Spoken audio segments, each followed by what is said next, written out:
Changing my name after transitioning was difficult, and I had to get married using my dead name 10 years later.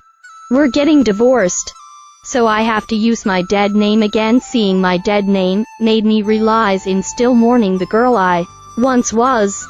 I remember looking at my marriage license on my wedding day, and seeing my old name. I was surprised.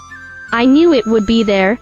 In the moment, it felt sort of sweet, like the name had done all it could for me. Here it was one last time, carrying me forward into a happy ending. When I saw that same name on my divorce documents, I balked. I had seen the name in years, and on a document so official.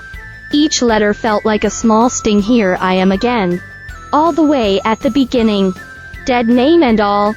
I thought that getting married was the last thing I would do as a woman, but it turns out I have to get divorced as one too. Legally changing my name after transitioning was difficult, and I had to get married using my dead name. I came out as trans while dating my ex-wife when I was 22.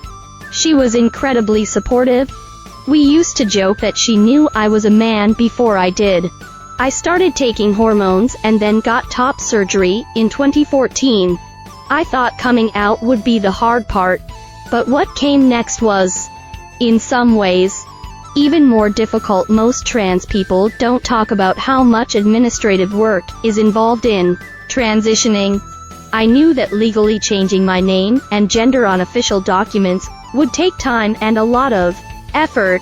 My bank had a harder time with my name change than my 90-year-old grandmother, and she still thinks lesbianism is a communist conspiracy. When we got married, I had already started the name change process, but I didn't have enough official identification to request a marriage license as a man, so I was forced to get married under my dead name.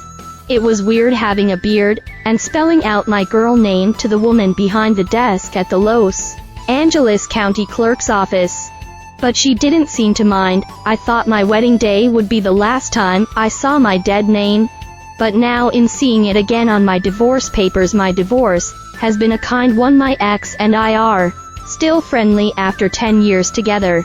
Nothing big or bad happened between us. Our relationship just wound down, and we decided to move forward apart.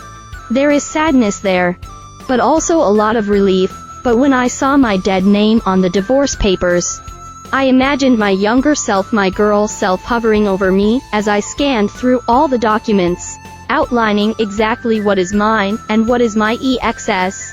It's a name I haven't used in years, 12 years.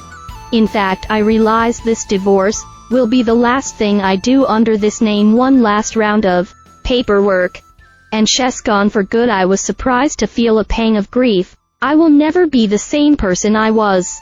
As inauthentic as she was, or as difficult as my life was as her for me. There is so much joy in transitioning, but there is a little loss. To seeing my dead name one last time made me realize a small part of me misses her. I don't regret a single thing about transitioning. I'm also proud of who I was before, though, and I'll miss some of the ways I got to be in the world. As her, I never was a very convincing woman, but I don't want to erase that history, or all the good things I did as that person. Though there is a lot of joy in my transition, in now realizing through my divorce that it's okay to spend a little time with the grief too.